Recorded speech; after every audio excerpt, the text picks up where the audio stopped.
Class 7 প্রথম অধ্যায়ের বাংলা প্রশ্ন। তো প্রথমে আছে গণেশ মেজো ছেলের বয়স কত? 173।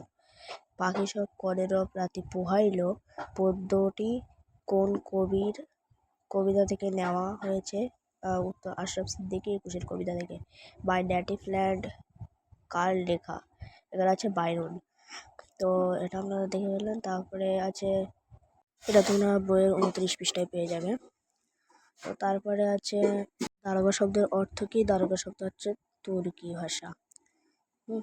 তো এটা আপনারা দেখে ফেললেন। তারপরে আছে কি দিয়ে রামকিঙ্কর বেইজ রঙের প্রয়োজন মেটাতো, এটা তোমরা বইয়ের 15 পৃষ্ঠায় পেয়ে যাবে।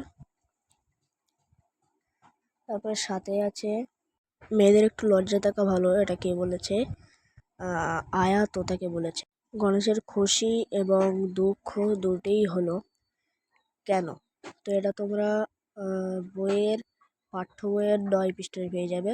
তারপরে 9 থেকে আছে মাঠে চাঁদের পুরুদুদের স্বর কোথায় জমে, এটা তোমরা 26 পৃষ্ঠায় পেয়ে যাবে। তারপর আছে মুর্শিদি কি? এটা তোমরা বইয়ের 26 পৃষ্ঠায় পেয়ে যাবে।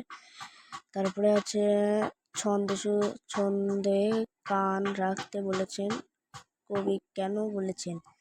কারণ ছন্দে কান রাখতে বলেছেন, তাহলে ছন্দে কান রাখলে সব ভাষা বোঝা যাবে। তো মুর্শিদি কি?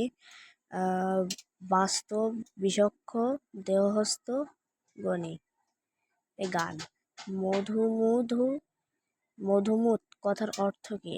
এটা তোমরা 62 পৃষ্ঠায় পেয়ে যাবে। তো কবি